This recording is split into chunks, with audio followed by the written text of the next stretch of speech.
On our way back from Schifferstadt to Frankfurt, we were able to film a whole armada of space cars flying over, I would say, very close to and very near to the Frankfurt airport.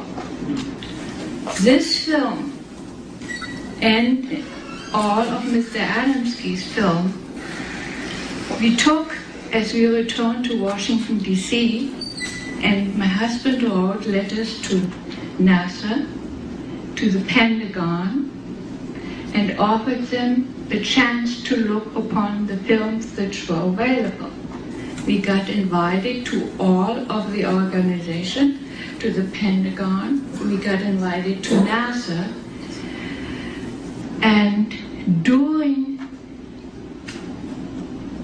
the conversation that we held with NASA, we had 22 scientists present, and none of these scientists ridiculed what we had. In fact, they were not even interested in the scout cars because they told us the size of it, how they fly, and with what they fly. These are some of the films George Adamski took by himself. He shot this one in Mexico. A cigar-shaped craft hovers over the street. Adamski took this film through the portal of a spaceship. It shows a white disk in Earth orbit. In another film from Mexico, a luminous telemeter disk moves in front of a bush. Behind the bushes, we recognize the dome of a landed scout ship. That he was telling the truth was very easy for me because I got confirmation through sightings I had on my own. George had a lot of sightings, and he told us how small reconnaissance objects, not bigger than a tennis ball, looked. He told us that there were some even larger. He told us there was reconnaissance object with a crew, normally 3 normal-looking people and 2 robots. He told us there was big motherships who carried the flying saucers into the atmosphere before they released them. He told us about objects, underwater objects that could fly in space or dive. And he told us that they could dive into the water without any sign of disturbances on the water. Even if the water was completely still, it was diving just like on a trick film in a movie with behind a mirror or something like that. And over the years, I had many sightings where I saw these small reconnaissance objects. I saw the object with a crew. I saw a mothership, and I saw 2 landings and so on. And nothing of what I experienced was outside what George Adamski had told us. So to me there was no problem. I had the proof that he was telling the truth. Adamski-type spaceships were observed and photographed all over the world. They have appeared over Japan and Mexico, South America and England, and in many other countries. In August of 1991, one witness was able to film a landed, dome-shaped craft near Carp in Ontario, Canada. The small reconnaissance probes were photographed in Denmark and the U.S. from close range. I am afraid, but it doesn't matter.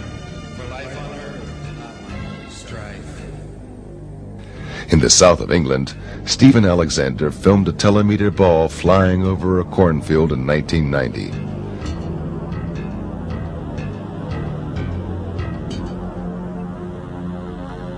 This spectacular footage was shot in June 1973 during one of the first flights of the Concorde. The luminous small object surrounds the supersonic plane and hovers for seconds in front of its engines. Cigar-shaped motherships were seen in similar frequency. This film was taken over Rhode Island in 1967.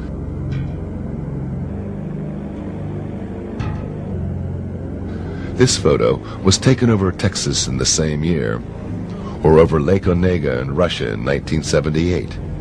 These films were shot in 1980 over Hagen in the Ruhr area of Germany.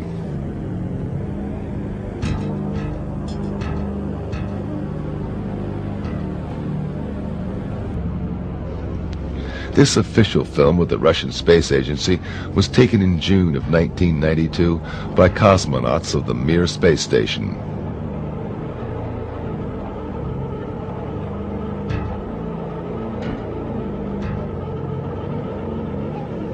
An identical object was photographed in June 1966 by U.S. astronaut McDivitt aboard Gemini 4.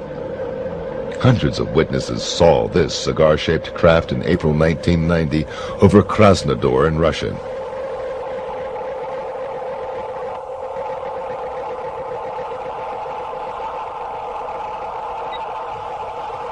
This film was taken in July 1995 in Mexico near the Popocatépetl volcano.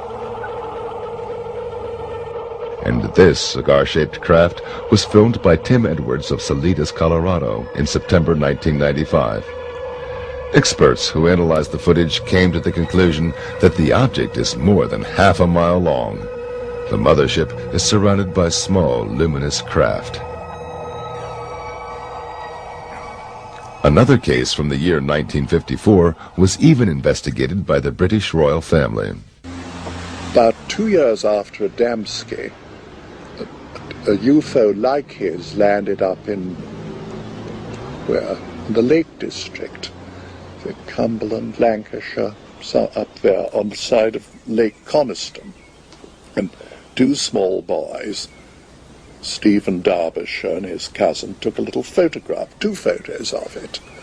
And in the second photo it was moving and it was distorted, just the way, you know, a golf club appears to be curved. They used to think it was bent. It wasn't. It's the movement of the film. And we compared them on orthographic projection to Adamski's, and they matched perfectly.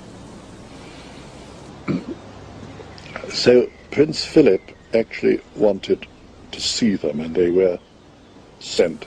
I arranged it through the Queen's Secretary, Sir Boy Browning, who was a very nice man, and husband of Daphne du Maurier, who wrote Rebecca, and a great war hero.